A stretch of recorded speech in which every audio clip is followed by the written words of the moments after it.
In the city of Verona, where by day its narrow cobblestone streets bustled with merchants, noblemen and townsfolk, echoing with the chatter of traders selling silk, spices and fine wines. Yet, it was a place where tension simmered beneath the surface. At the heart of the city, the imposing Capulet and Montague estates loomed like silent fortresses. Their walls bore witness to generations of rivalry.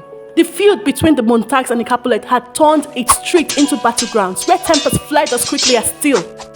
The Montagues and Capulet had feuded for generations. Yet, two young souls dared to dream of a love that could defy hatred. Romeo, a Montague, and Juliet, a Capulet. They met by chance at a grand masquerade ball. The great hall of the Capulet house shimmered with golden candlelight, its vaulted ceiling echoing with music and laughter. Romeo, a hopeless romantic, ruled by his heart rather than his head, nursing a broken heart over a girl named Rosaline, and hoping to lift his spirit, attended this ball with his cousin Benvolio and his friend Mercutio, despite the risks of being caught and killed. Romeo moved like a shadow, his face hidden behind the masks, his heart heavy with thoughts of another. But as his restless gaze swept across the room, it caught on a vision so radiant that all else faded to nothing. There, Romeo's world shifted.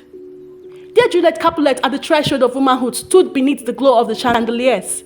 Her laughter like the chiming of jingle bells, her dark eyes wide with wonder seemed to pull the very breath from his lungs. She moved with a grace that was effortless. As he laid his eyes on Juliet, nothing else seemed to matter. He was love's willing captive, consumed by the beauty he was seeing. Drawn by an invisible thread, Romeo stepped forward, as if in a dream. She turned, soft, startled, and curious. Their eyes met, and in that instant, the world was remade. With reverence, he took her hands, the warmth of her skin igniting something within him. Juliet was expected to be meek and to accept the fate chosen for her. Yet in her, there was a quiet rebellion. She let him weave words around her like a spell, his voice a melody sweeter than the music that filled the hall. A dance of words, a game of fate, a stolen kiss, soft as a sigh, deep as forever. And in that moment, beneath the glow of Verona's chandeliers, in a house where he should not have been, among enemies who would see them parted, Romeo and Juliet found something untouchable. Love, written in the stars. Their love was instant and undeniable. They spoke in hushed poetry. Their stolen moments had passed like a breath upon glass, fragile, fleeting, but its imprint remained. Then the voice of fate called, "Juliet!" The nurse's voice shattered their fragile bubble of time. Juliet flinched, her fingers slipping from Romeo's grasp like silk through trembling hands. Hesitation, the sudden weight of reality pressing down. She turned to leave, but Romeo could not let her go without knowing. His heart, intoxicated by the honey of her words, throbbed with a single desperate question. Who is she? And the answer fell upon him like a horse. Her mother is the lady of the house, the nurse replied. She is Juliet Capulet. The name hit like a cold steel. His heart, only moments ago soaring, now plunged into the depths of Verona's bitter feud. Juliet was not simply the girl who had set his soul ablaze. She was the daughter of his family's sworn enemy. Across the hall, Juliet stood frozen as she overheard the name Montague, spoken in hushed warning. Her breath caught. Her fingers caught at her sides. She had given her heart not to a stranger, but to the one name her family has raised her to despise. And yet, Romeo could not bring himself to leave. He lingered in the Capulet orchard, his heart warming with his name, his soul whispering her own. Then, as if the stars themselves could not bear to part them yet, Juliet appeared at the balcony, her face bathed in moonlight. And there, beneath the cover of darkness, they spoke once more, not of names, not of hatred, but of love, of vows, and of forever. The night did not end in separation. It did not end in silence. It ended with love defying fate, with whispers carried by the wind, and with two souls bound together by something far greater than the names they bore.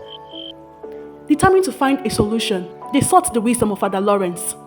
The old priest listened carefully, and with his help, having seen that in their love the chance to mend old wounds, Romeo and Juliet were wed in secret, their hands entwined in a bond stronger than the hatred of their fathers. Juliet's cousin Tiber, seeking vengeance for Romeo trespassing the Capulet estate, sought for Romeo. A duel erupted. Steel clashed in the sun-drenched square. Mercutio fell, causing both houses with his dying breath. Romeo, overtaken by rage, his passion, both his strength and his downfall, and in one fell swoop, Tybalt lay dead. Exile loomed. Despair threatened, yet Juliet, with a heart braver than kings, refused to surrender to fate's cruelty. She would not let Verona steal her love, and so the plan was born. A potion, one that would steal her breath, steal her pulse, and fool the world into mourning her death, and a letter, one that would reach Romeo in his banishment, guiding him back to her side. But fate, being dicey and unreliable, had other plans. The letter which would have intimated Romeo of the father and Juliet's plan never came. Rather, news of Juliet's death arrived his doorstep.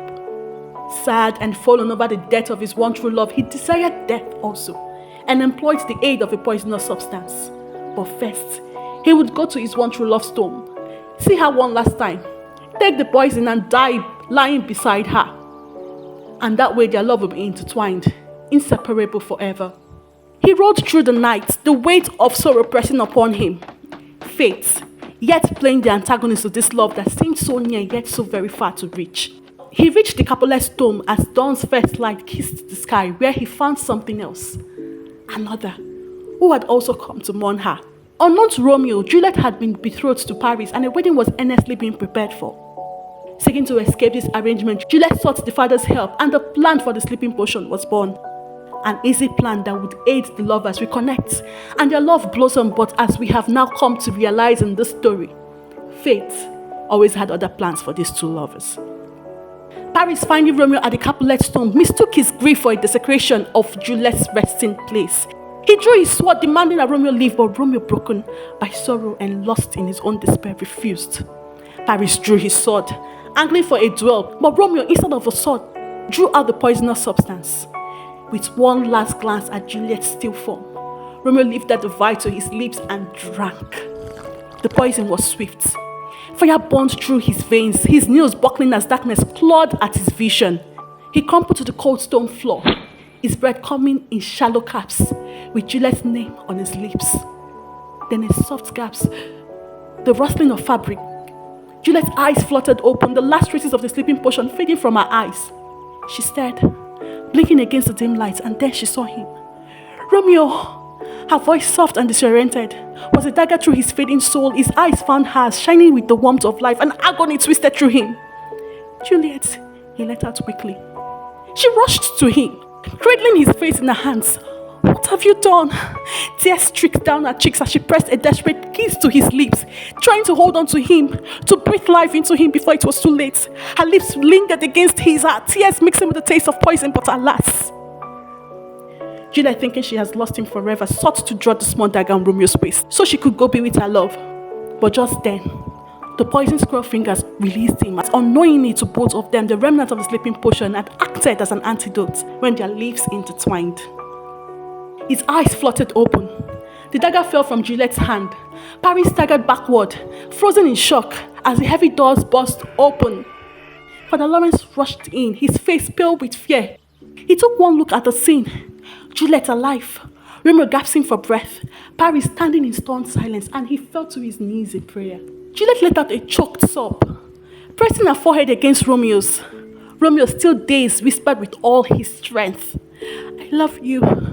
I love you. Paris, breathless and shaking, dropped his sword. This is a miracle. No sooner had the words left his lips than the sound of footsteps echoed through the crypt. The Montagues, the Capulets. News like this traveled swiftly on the whispering winds of Verona.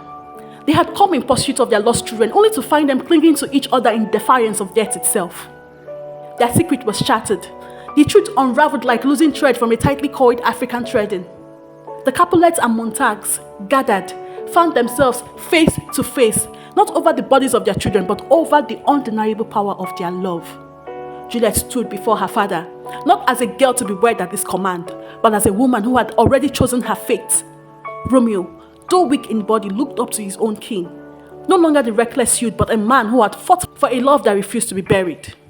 In that moment, the old hatred crumbled, not with swords, not with blood, but with the undeniable truth that love had triumphed where enmity had failed.